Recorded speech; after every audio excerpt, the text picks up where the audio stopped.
Hier in Roggel is eens honderden jaren geleden iets gebeurd, wat door generaties erna leerde niks te beloven, dat was ze niet gaan nakomen.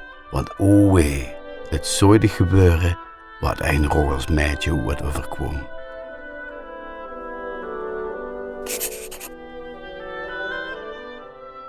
Ze waren van de goeie kant van de Roggelse Bijk uit een gegroot gezin dat dicht bij de kerkers woonde. Terwijl ze in de nacht altijd goed en diep had kunnen slapen, waren er in de omgeving veel jongens en men die dik slapeloze nachten doormaakten, omdat ze een niet te vangen vlinder waren. Een van die men besloot het niet te laten bij alleen van haar te druimen. Hij liet zich elke dag aan haar zien, want om thuis te komen moest het vlinderke over het brugske dat over de Roggelse Bijk lag.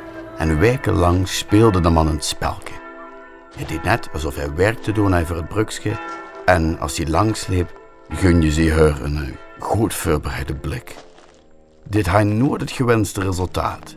Het meisje liep altijd door en toen een gesprek kwam het nooit. Hij kon zich eens niet inhouden en op één dag ving hij haar oog in de zijne en vroeg in het voorbijgaan: "Dag toe, schone, wanneer komst u bij mij wonen?" En daarna volgde er dag dat de man niet neven de brug, maar midden erop stond te wachten. Ze had gedachten doen, alsof er geen sprake van spanning was, en glimlachend neven hem af te lopen, maar toen ze dichtbij kwam, zag ze dat ze niet neven hem koos.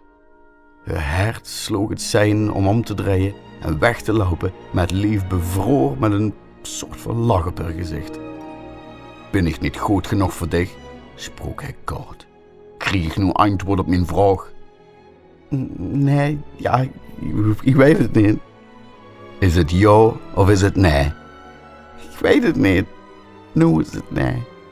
Ze wuurde het zichzelf zeggen en ze kost wel huilen. Zijn blik verwarmde door wat ze had gezegd. Hoop straalde van de man af. In de dagen daarna stond de man weer neven de brug. En nu telkens met een veldboeket in de hand. Ze nam elke dag het boeket en gaat zoete wensen en complimenten maar aan. Maar na een aantal dagen begon het veldboeket kleiner en kleiner te worden. En daarna kwam eens een dag dat hij niet meer bij de brug stond. Verlossing. Toen ze met vader daarover aan tafel zat en samen beiden voor het eten, voegden ze een extra bedankje aan het gebed toe. En eens klopte immers op de voordeur. En toen ze open deed, verruilde dat gevoel van verlossing zich acuut voor angst en schrik. Die man, die van haar de zin moest maken, die had het lef om in haar deur te staan en hij eiste vader te spreken als ze nu niet haarzelf aan hem toe beloofde. En dat deze.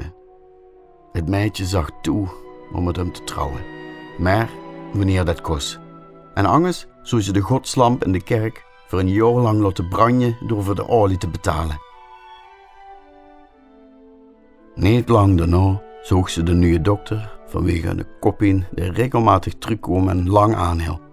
De nieuwe dokter was een zachtaardige jongeman. Hij miste goed en geerloestertje. Ze vertelde hem echter niks over de belofte, want ze werd je verliefd op de dokter. En de dokter was ook verliefd op haar. Al snel volgde een huwelijk tussen de twee. En de belofte kwam simpelweg nooit meer naar op. Het pasgetrouwde stel wordt geen lang leven samen gegund. De kopping ging niet meer weg. En een paar weken later is ze plots omgekiept en doodgebleven. Doodgebleven, maar niet heen gegaan. Het niet nakomen van de belofte ketende haar eeuwige ziel aan dit leven vast. Op zoek naar verlossing verscheen ze in de nacht tot haar familie, om aan een bedrang te smeken een ton olie in haar naam aan de kerk te schenken. De arme vader stierf van schrik bij het zien van de geest van het kind wat hij zo aan miste. En haar broers kosten haar dat niet vergeven. Ze gingen niet op haar smeekbedes in en probeerden zelfs om de nachtelijke bezoeken van hun kleine zusje te stoppen. En de pater uit een klooster dichtbij werden door de broers naar Roggel gehaald om af te rekenen met de nachtelijke smeekbedes. De pater bande haar geest naar de Gravenberg.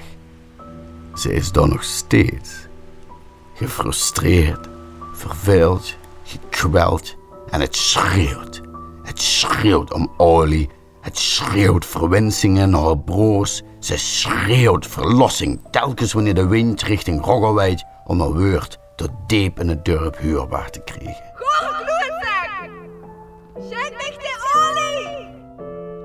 En aan ieder die 's nachts de weg tussen Roggel en Neer durft te nemen, pas op, in de nachten dat woede en haat bezit van haar neemt, juicht ze met haar geschreeuw, rie hij de weg op.